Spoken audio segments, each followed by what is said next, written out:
There was a place in the galaxy that maps refused to name.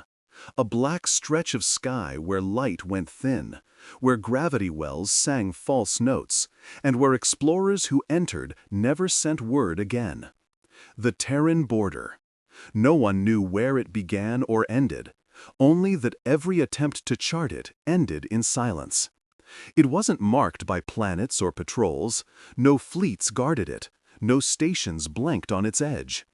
It was as if the universe itself had drawn a line and said, "No further."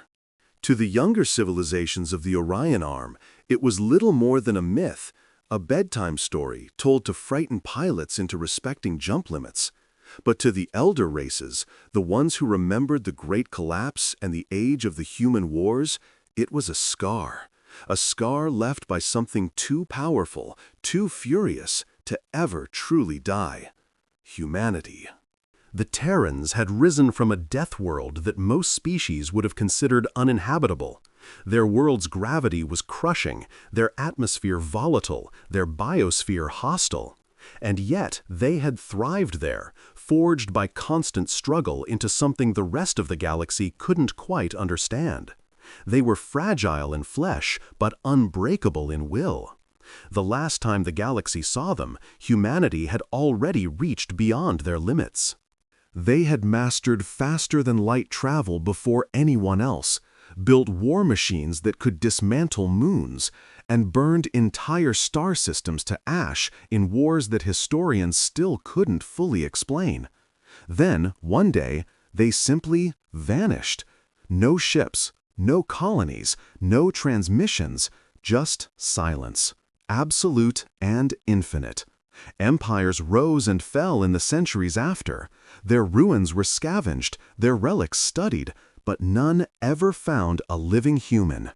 Some said they destroyed themselves. Others whispered that they had ascended into another plane. Whatever the truth, the silence of humanity became the galaxy's quiet dread. But silence breeds arrogance. And arrogance is what defined the Karth Dominion. The Karth were not old, but they were ambitious, a reptilian species of conquerors, efficient and cruel. Their fleets stretched across 3 spiral arms, their empire built upon the bones of weaker species.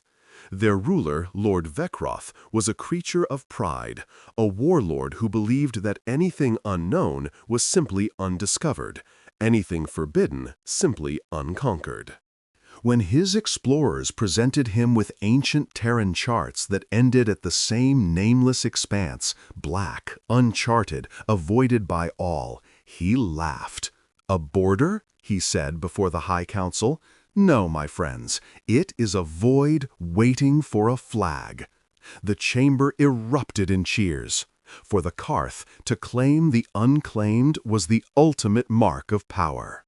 Within weeks, the Dominion's Grand Armada gathered. 5,000 ships, each the size of cities, each bristling with weapons that had shattered empires. The fleet's departure was broadcast live across the Dominion's networks, a spectacle of fire and pride. Billions watched as the flagship Emperor's Will jumped into the black. Vekroth himself stood on the command bridge, a towering silhouette draped in scaled armor, his claws resting on the command rail.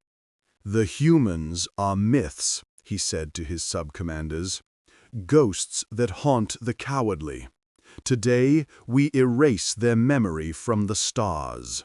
For the first few light years, everything was uneventful. Empty systems, dead planets, silent asteroids. The Dominion's navigators logged the coordinates, proud to be the first beings in millennia to pierce the Terran void.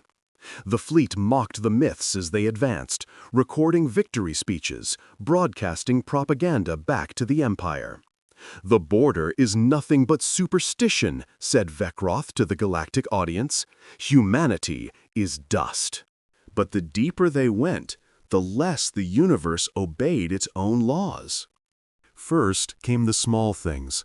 The sensors began reporting flickers, tiny gravitational ripples with no apparent source. Then time delays appeared between ships in formation. Light took too long to travel, as if the distance between vessels was stretching. Stars that were visible one day would not be there the next. The fleet's AI navigators flagged inconsistencies, their quantum clocks desynchronized by microseconds. Engineers blamed software corruption. Officers laughed it off as cosmic interference, but the laughter grew thinner each day. Then, the first ship vanished. The Valoran's Pride, a Dominion destroyer assigned to the forward line, reported a sensor echo ahead. What looked like a metallic object, unmoving, emitting no energy. They approached to investigate. 30 seconds later, their signal cut out. No explosion, no debris, just gone. The fleet scanned the region where it had been. There was nothing.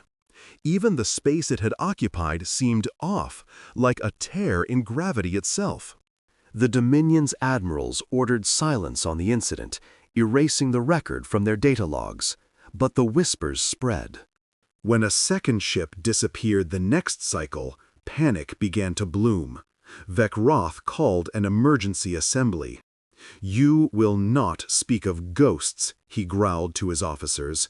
"We are the Dominion. The galaxy bends to us." His words steadied them for a time. Yet as the fleet advanced deeper into the dark, every being aboard could feel it, that strange, suffocating pressure, as if something vast and ancient was watching. The stars ahead dimmed one by one. The blackness was not empty. It was full, dense, alive. Some claimed to see shapes in the void, movements just beyond sensor range. Others swore they heard whispers in the comm static, faint words spoken in a language no translator could identify. The Terran border, the galaxy's myth, was no myth at all. It was a warning written across the fabric of the universe, and the Karth Dominion had just stepped across it. The Dominion's fleet moved deeper into the black, navigating the uncharted void with overconfidence and arrogance. To them, the silence was merely absence, nothing more, a blank canvas upon which their might could be painted. But as the fleet crossed the coordinates of the ancient Terran charts, something began to bend.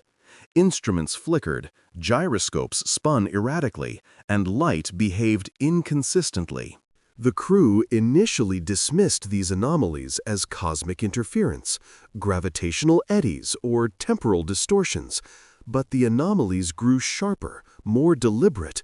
It was as if the universe itself recoiled at their presence.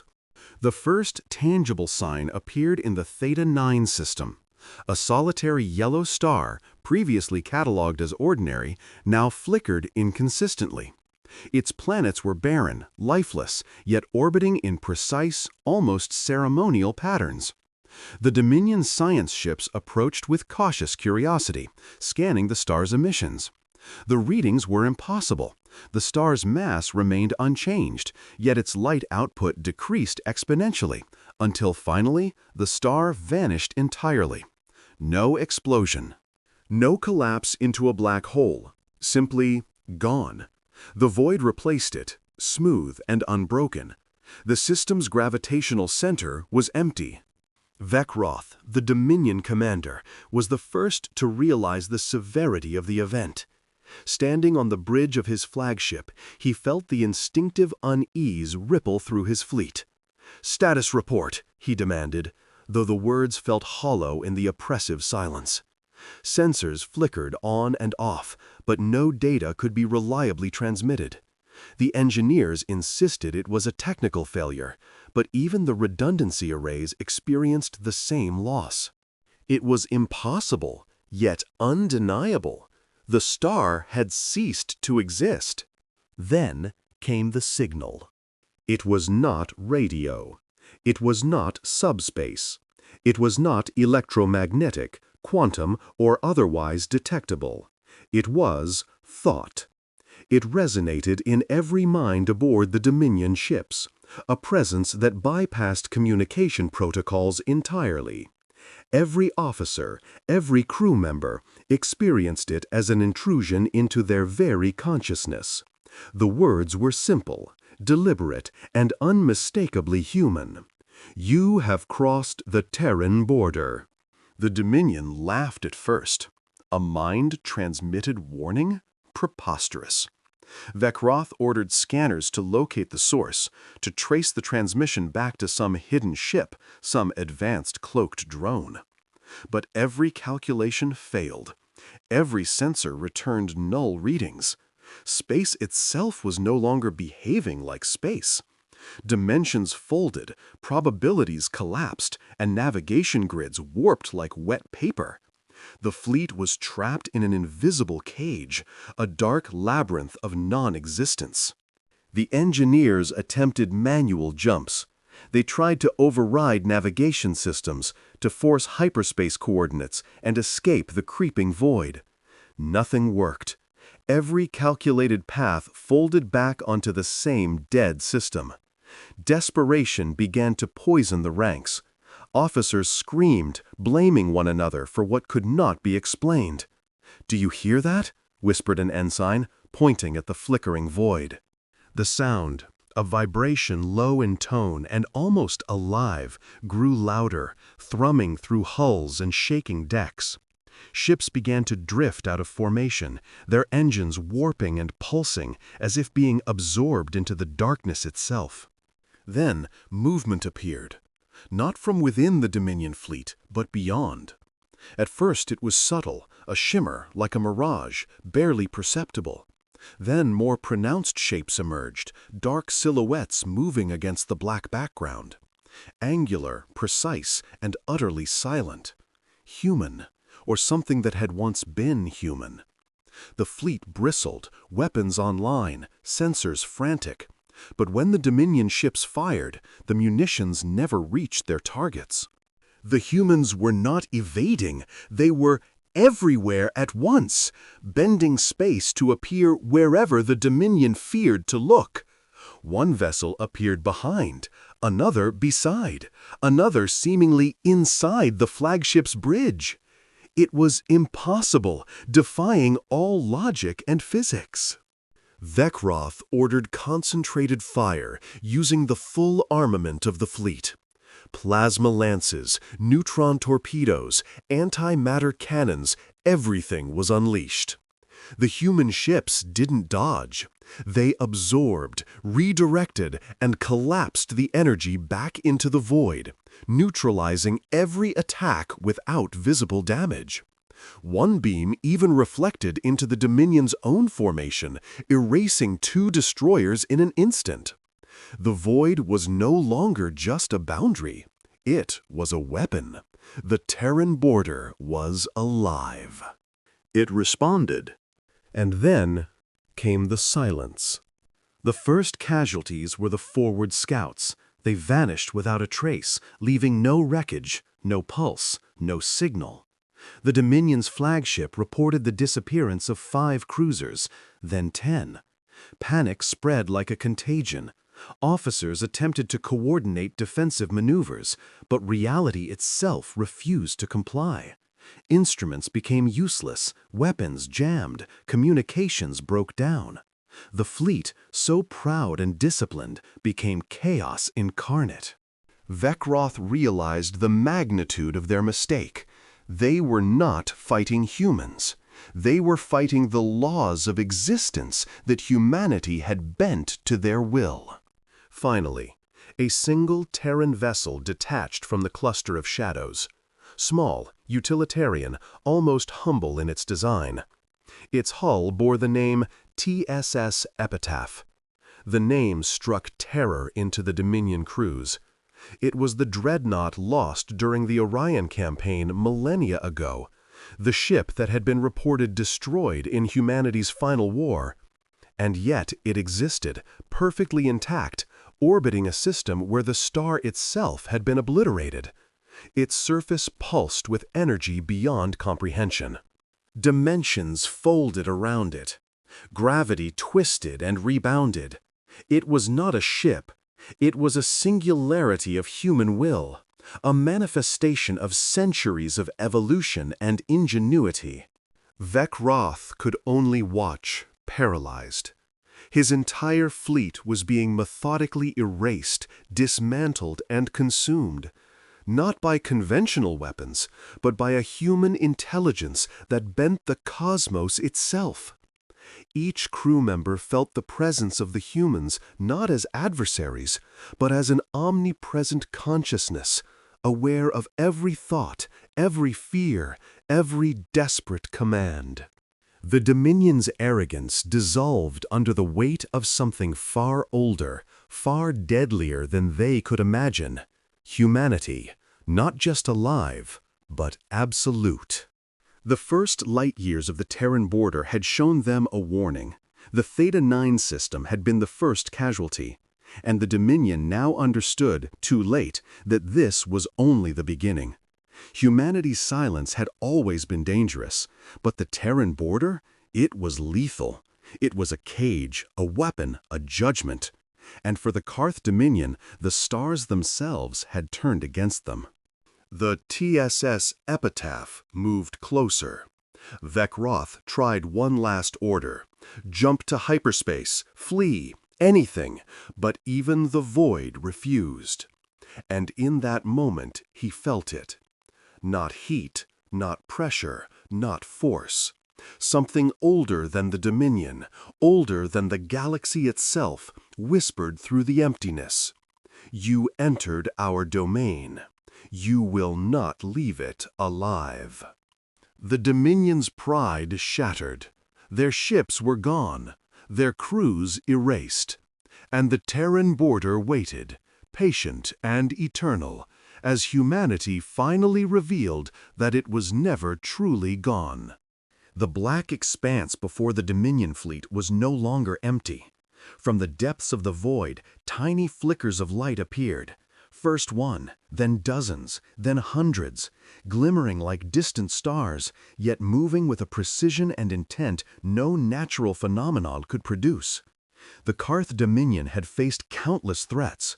Rogue AIs that devoured planets, swarms of bioengineered horrors that could tear through fleets like paper, ancient automated war machines that had survived millennia. But they had never faced this. These were not mere ships. They were manifestations of human will. Every craft a weapon and a sentinel, alive in a way that defied physics. The first vessel to engage the Dominion's outer patrols was small, almost unassuming, a vessel that would have been overlooked by any less vigilant crew. It bore the hallmark of Terran design, angular lines, metallic black with minimal ornamentation, hull seams almost invisible. Its movement was impossible, one moment at the edge of the fleet, the next behind the flagship, then above, then below. Sensors reported it as occupying multiple coordinates simultaneously, but the Dominion knew the truth instinctively. It was human, and it was hunting them. Vekroth roared orders, a command that had once bent stars to obedience, but now fell like dust. Every weapon the Dominion had, plasma lances, neutron disruptors, graviton projectors, was deployed. The first volleys fired, brilliant arcs of destructive energy slicing through the void. They struck the human vessel, and for a heartbeat it seemed as though the ship might be damaged. Then the impossibility happened. The energy didn't strike. It collapsed inward upon itself, bending and fragmenting before dissolving entirely, leaving no trace. The human ship emerged unscathed, now seemingly inside the Dominion flagship's bridge, then simultaneously behind the fleet's rearguard. A wave of panic surged through the Dominion ranks. Officers screamed at instruments that no longer functioned, at sensors that were useless, at communication networks that only delivered static and whispers. It's everywhere!" shouted one ensign, pointing frantically at the flickering displays. "It's inside the ship and outside! The transmission cut out. The ensign was gone, vanished as if he had never existed. And then they spoke, not over comms, not with sound. The humans, if one could still call them that, communicated through thought, through vibration, through resonance. It flooded the minds of the Dominion officers, calm, unyielding, ancient. You crossed the line. You will pay. The words carried not anger, but inevitability. The Dominion was already doomed. The small human ships began to maneuver, and then it became clear they were not just evading, they were rewriting reality itself. The Dominion's flagship tried evasive maneuvers, attempting to warp out of the system. Entire squads of escorts formed protective formations around the capital ship, but it was futile. Each human vessel seemed to occupy multiple positions at once, folding space around them, nullifying attacks before they could even begin. Weapons misfired, targeting sensors failed, and engines strained against invisible forces that no Karth engineer could understand. One human vessel, T.S. Epitaph, the relic of humanity's final war, moved forward, not alone, but leading the swarm. Its presence was overwhelming, not in size, but in the effect it had on the Dominion fleet. A single beam of energy radiated from it, folding space in a way that no known physics allowed. When it touched a Dominion destroyer, the ship didn't explode, it ceased. Its mass, its energy, its very existence dissolved into nothingness. Not a trace remained. The next destroyer attempted to flee, but its engines failed, its hull flickered out of reality, and then it was gone. One by one, ships were erased, disappearing as if the void itself had claimed them. The Dominion scrambled to retaliate. Fleets attempted concentrated fire, combining every ship's output into a single, coherent assault. A storm of plasma, gravity pulses, and energy beams converged on the human vessels. For a moment, it seemed the human ships might falter. But then, impossibility revealed itself once more. The attacks bent mid-flight, folding back into the Dominion's formation, striking their own ships, erasing cruisers, frigates, and even command ships from existence. The Emperor's will, Vekroth's flagship, trembled as reality buckled around it. Its hull creaked, sensors malfunctioned, and crew members vanished mid-step, swallowed by the unnatural laws humanity now wielded. Vekroth attempted one last command, full hyperspace jump. Coordinates were calculated, engines engaged, and the fleet surged forward. But the void would not allow it. Space itself resisted. Coordinates folded in upon themselves, looping back repeatedly until the Dominion was trapped. The humans did not chase. They merely existed, a perfect lattice of presence and absence, surrounding the invaders like a cage that was everywhere at once. The Karth Dominion could not fight what they could not comprehend. Then came the realization, this was not a battle of fleets. This was a war of existence. The humans had transcended the limitations of matter, energy, and physics. They were everywhere and nowhere, instant and eternal. Every Dominion officer could feel it. This was not a species merely defending its home. This was humanity, reshaped into a force that defined reality itself. Vekroth's final efforts descended into chaos. Orders conflicted, systems overloaded, and the fleet fragmented under invisible pressure. Each Dominion ship became a target for the silent Terran vessels, each one folding out of existence with a precision that was terrifyingly deliberate.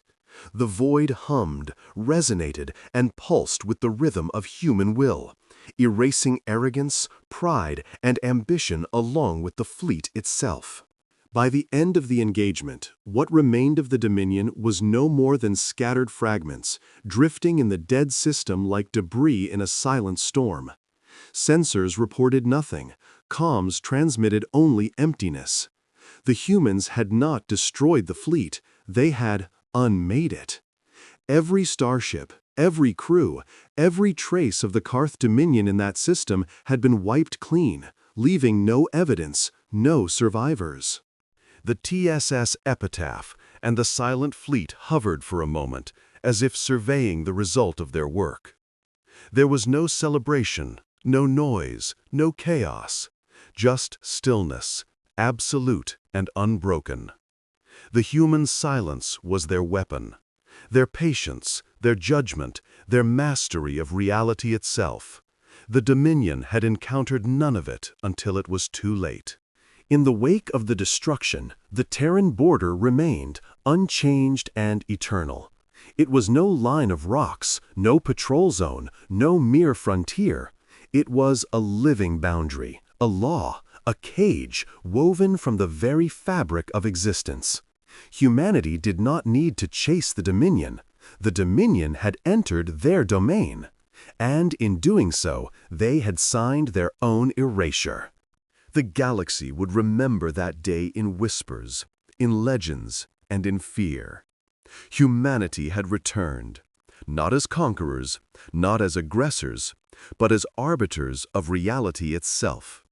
And the Karth Dominion would never cross the Terran border again. As the remnants of the Karth Dominion quivered in the dead system, a presence manifested that defied every law they had ever understood. It was not a ship, it was not a fleet, it was everything at once, and yet it moved with deliberate purpose. Through the void, in the space where stars should have been, emerged a construct of unimaginable scale, half planet, half machine, woven with light, metal, and something that could only be described as consciousness. This was Earth, or what remained of it, but transcended into a form no mortal could hope to comprehend. Cities of crystal and metal sprawled across its surface, connected by filaments of pure energy.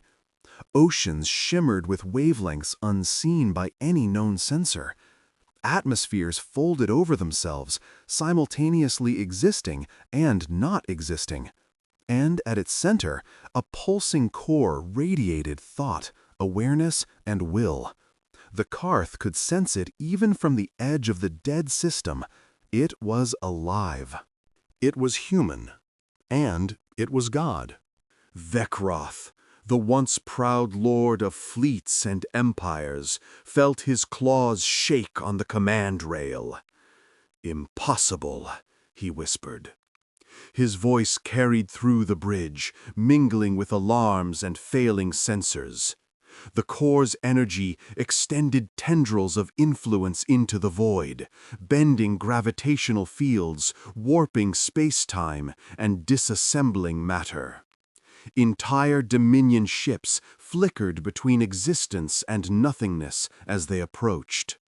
The Admiral tried to fire, to flee, to warp out of the system, but the laws themselves had betrayed him. The void obeyed only the Terran construct now. The humans spoke, though not in any language the Karth could understand. It was not sound, it was thought, perception, and force combined. "You were warned." The voice carried calm authority, older than empires, colder than the void. "Once we offered peace. Then silence. You mistook both for surrender." Vekroth felt the message in his mind, in his bones, in the very perception of time itself. It was a sensation that made arrogance disintegrate.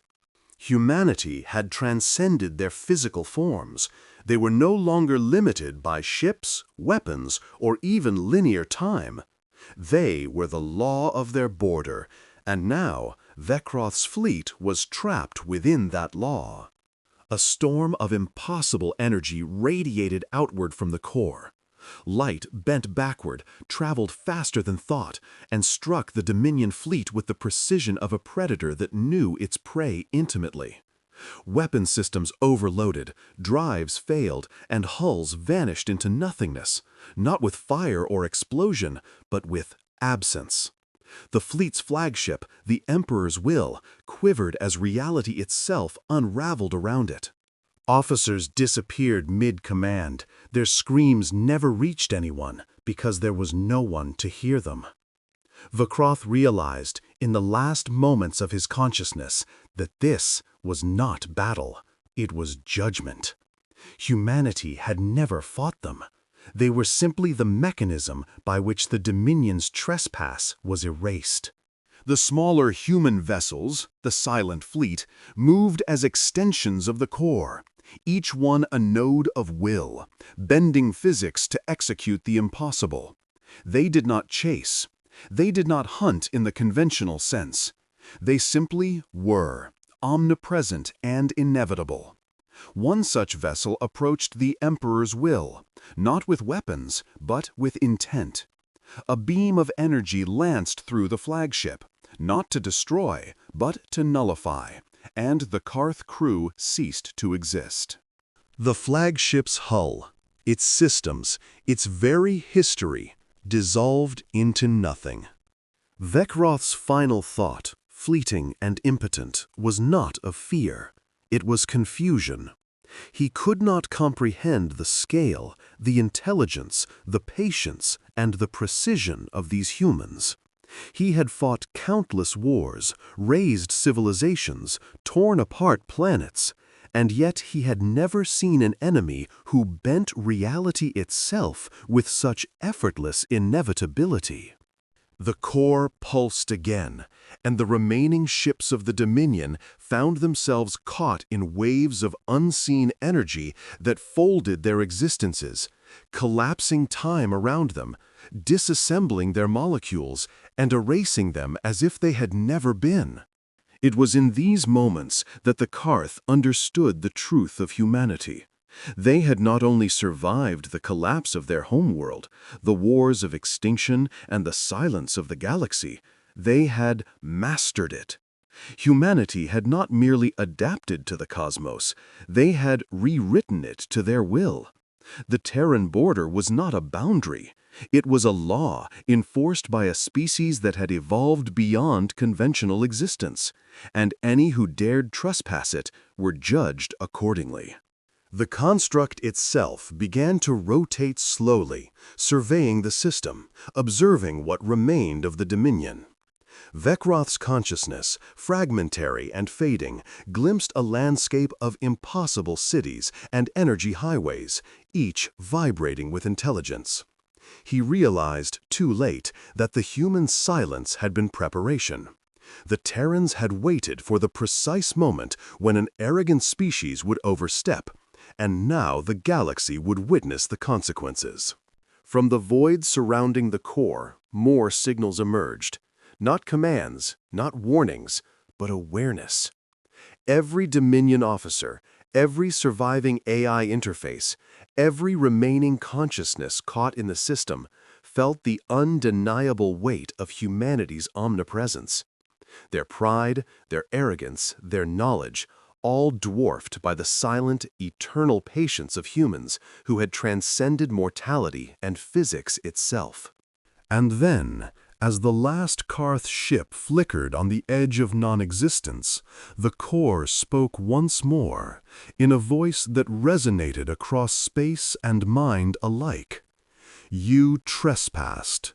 You assumed we were gone. You assumed silence was weakness. Now your empire is nothing. Reality bent one final time, and with a soft, eternal hum, the void claimed the last remnants of the Dominion fleet. Space returned to its quiet state, but the system itself bore the mark of the human's presence.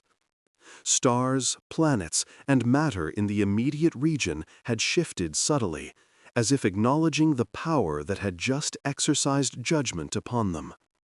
The galaxy had witnessed something ancient, something patient, something inescapable. Humanity had returned, not as conquerors, not as diplomats, not as warriors, but as gods who had quietly shaped the rules of existence in their absence. And in the stillness that followed, a single thought, not spoken but understood by any who had dared observe, echoed across the void. The Terran border is eternal. None may enter without consequence. The humans wait, always. The Terran border fell silent once more. The Dominion fleet, once a proud armada of thousands, was gone, erased not by fire or missile, but by the calculated will of humans who had long ago transcended the limitations of mortality and matter. Yet the galaxy did not immediately understand what had occurred. Across light years, signals once connected to Carthian systems sputtered and ended. Star systems that had been centers of trade, war, and culture fell into sudden darkness. Lights winked out, and sensors recorded the disappearance of planets, moons, and stations. Entire constellations, the pride of empires that had ruled for millennia, were no more. The Terran border had claimed its final verdict, and it was absolute. Survivors of other races, observers, merchants, explorers, felt a sudden chill across their systems. Communications failed mysteriously. Messages never reached their intended recipients. Scans detected anomalies in regions previously thought stable. And for those who approached the edge of Terran space, there was a sensation no instrument could measure: pressure in the mind, a weight in the soul, and the overwhelming certainty that someone was watching. The stars no longer shone for the arrogant. Humanity's influence stretched outward, unseen, unchallenged, and unopposed. In the immediate aftermath, rumors spread faster than light could carry official reports. Some claimed that the humans had rebuilt their homeworld as a god machine, a colossal construct capable of reshaping reality. Others whispered of fleets that could exist simultaneously across multiple coordinates, bending space-time at will, nullifying attacks before they happened. Ancient archives that had survived countless wars began to vanish or rewrite themselves, as if the memory of certain civilizations was being selectively erased. The Terran border had become more than a line in space. It had become a living law, enforced by beings who were no longer merely human.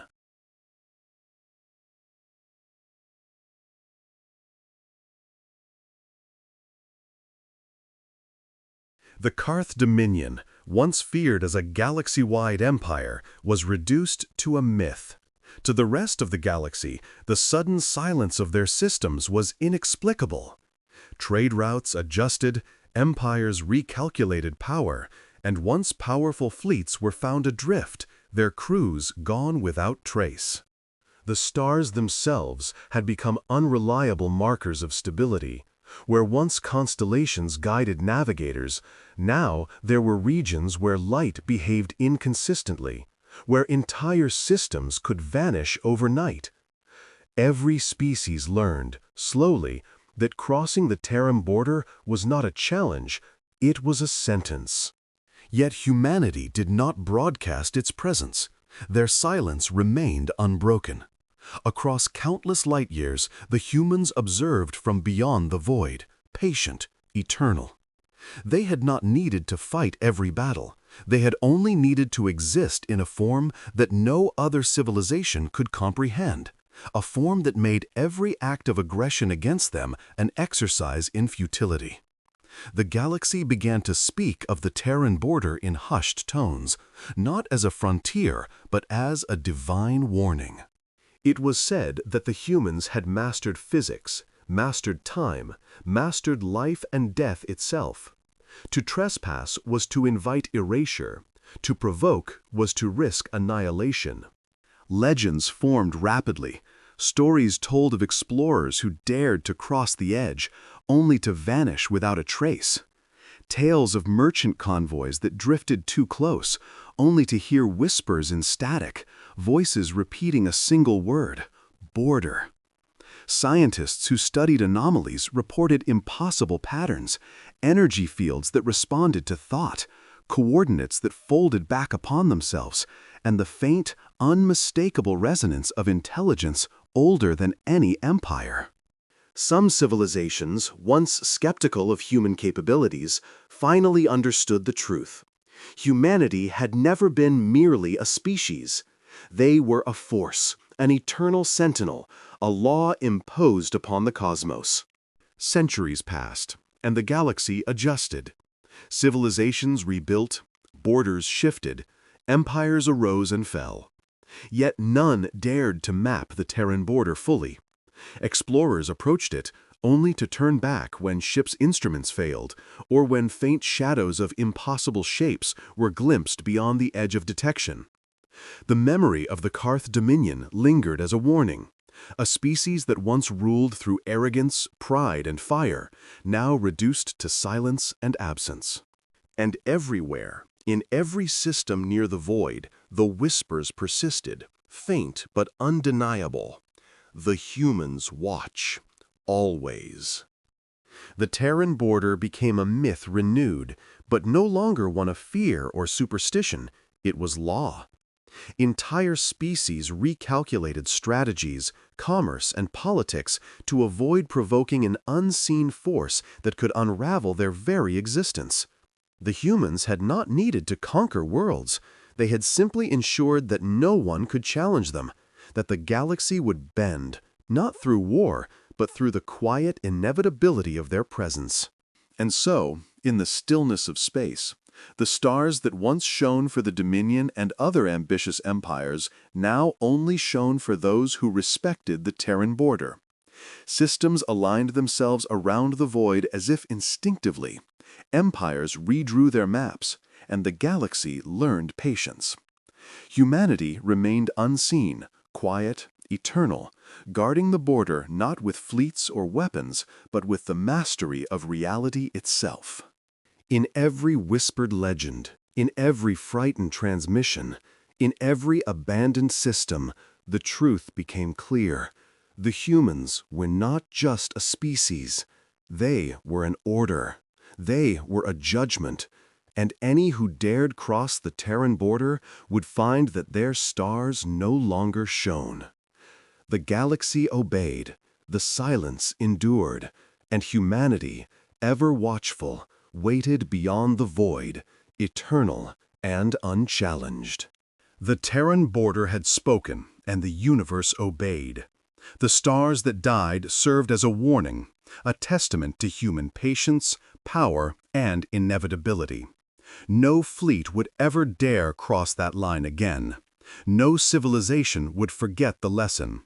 Humanity had returned, not with fury alone, but with a quiet, eternal dominion over space, time, and the very laws that bound the cosmos.